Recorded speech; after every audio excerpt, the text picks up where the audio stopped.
भी देखिए एक और बड़ी खबर बता दें कि कांग्रेस के अपने नेता भी बस विवाद में कूद पड़े हैं। रायबरेली से कांग्रेस विधायक ने बस विवाद में अपनी ही पार्टी पर निशाना साध दिया और अदिति सिंह ने यह कहा कि जब कोटा में यूपी के हजारों बच्चे फंसे थे तब कहां थी ये तथाकथित बसें। अदिति सिंह ने यह कहा कि आपदा के वक्त ऐसी निम्न सियासत की क्या जरूरत, 1000 बसों की सूची भेजी, उसमें भी आधी से ज्यादा बसों का फर्जीवाड़ा, 297 कबाड़ बसें, 98 ऑटो रिक्शा और एम्बुलेंस जैसी गाड़ियां, 68 वाहन बिना कागज के। ये कैसा क्रूर मजाक है। ये अदिति सिंह जो कि कांग्रेस की नेता हैं, ये ट्वीट किया उन्होंने और इस तरह से अपनी ही पार्टी पर निशाना साधा है। जो ट्वीट उनका था वो मैंने आपको पढ़ के सुनाया। अमरनाथ अग्रवाल, आपसे इस पर रिएक्शन चाहूंगा। ये क्या स्थिति सर, एक लिस्ट भी आपसे सही से नहीं बन पाई, लोग तो यही सवाल पूछ रहे हैं। मैं तो आपको बता रहा हूँ ना अदिति सिंह क्या कह रही हैं। अदिति सिंह पूरी जानकारी नहीं ली है, किस दबाव में बोल रही हैं, क्या बोल रही हैं, उनका व्यक्तिगत मामला है। बात ये हो रही है व्यक्तिगत क्यों, आपकी पार्टी की है ना, आप उनकी, आपका जो स्थिति है आप उनसे बात कर सकते हैं। कम से कम गोपाल जी से तो ज्यादा नजदीक होंगे ना आप उनसे फोन कीजिए, बताइए, पूछिए कि बहन क्या स्थिति है। मैं बात करूंगा अदिति सिंह के इस बयान की, मैं इसको कंडेम करता हूं, पहली बात। दूसरी बात ये हो रही कि यहाँ तो सरकार ने, प्रदेश सरकार ने कहा कि 889 बसें सही हैं। प्रदेश सरकार ने रमन, आप भी बने हुए लगातार न्यूज रूम से। रमन देखिए ये क्या स्थिति है, कांग्रेस क्या कहीं ना कहीं घिरती जा रही है क्या, उसके लिए ये स्थिति मुश्किल वाली हो रही है क्या? क्योंकि बीजेपी देखिए लिस्ट, फिटनेस सर्टिफिकेट, इनको लेकर के तो हमलावर है ही, अब उसके खुद के नेता भी इस तरह के सवाल उठा रहे हैं।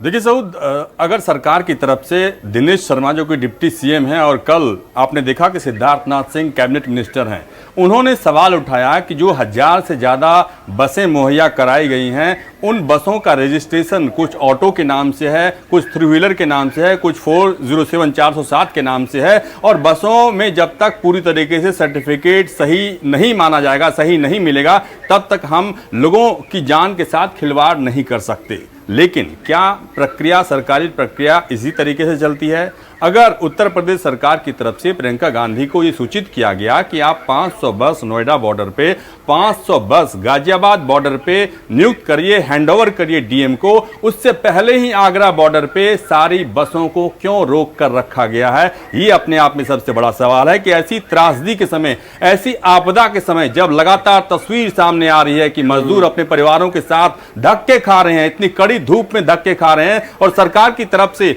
मदद भी मुहैया कराई जा रही है, लेकिन सरकार के पास भी सीमित संसाधन है। अगर कोई राजनीतिक दल, चाहे प्रियंका गांधी हो, मायावती हो या अखिलेश यादव हो, वो इन मजदूरों को परिवारों के साथ उनके घर तक पहुंचाने की पेशकश करता है और सरकार के द्वारा उस पेशकश को स्वीकार कर लिया जाता है, और बीच में इतनी औपचारिकता नहीं आनी चाहिए। कही जा रही है सरकार की तरफ से भी कि आप आइए, राजनीति मत कीजिए, एक साथ मिलकर के इस आपदा से निपटते हैं, लेकिन जब विपक्ष सामने आ रहा है तो फिर ये क्या नजर आ रहा है कि सरकार खुद मदद नहीं लेना चाहती या फिर क्रेडिट किसी को मिल जाए वो ये नहीं चाहती? ऐसा है क्या कुछ? देखिए सवाल सबसे ज्यादा यहां पे क्रेडिट का है, क्योंकि सरकार ने जब स्वीकार किया था प्रियंका गांधी के प्रपोजल को, प्रियंका गांधी ने धन्यवाद कहा था और कहा था कि ऐसे वक्त में कांग्रेस पार्टी का एक एक कार्यकर्ता सरकार के साथ मिलकर जो मजदूर हैं, जो लोग पीड़ित हैं, उनको मदद पहुंचाने की कोशिश करेगा, काम करेगा। लेकिन क्या अच्छा नहीं होता कि सरकार के द्वारा प्रपोजल को मंजूर करने से पहले ही जो कागजी प्रक्रिया है, उस प्रक्रिया के बारे में छानबीन कर ली जाती, उसके बाद उनके प्रस्ताव को स्वीकार किया जाता। मैं इस पर जल्दी से गोपाल कृष्ण अग्रवाल से रिएक्शन ले लेता हूं। गोपाल जी जल्दी से, बस 30-30 सेकंड का दोनों लोगों से रिएक्शन चाहूंगा। पहले गोपाल जी आपसे, क्योंकि मुझे ब्रेक पर जाना है। देखिए, अगर केंद्र सरकार की एक व्यवस्था थी कि रेल के थ्रू लोगों को, प्रवासी मजदूरों को भेजना है, उसमें तो कॉपरेशन नहीं करना और अपनी 1000 बसों की बात करनी है। लाखों लोगों के मजदूरों की, प्रवासी मजदूरों की ये समस्या 1000 बस से समाप्त करने की बात कर रहे हैं। उसमें भी अगर जो इनकी सही संख्या थी वो देते और कहते कि प्रदेश सरकार को जहां आवश्यकता है, जो हो रहा है, जो हुआ उस पर नहीं, बल्कि जो वस्तु स्थिति है क्या उस पर आगे नहीं बढ़ा जा सकता? सवाल तो ये है। लेकिन अमरनाथ जी जल्दी से आपसे छोटा सा रिएक्शन।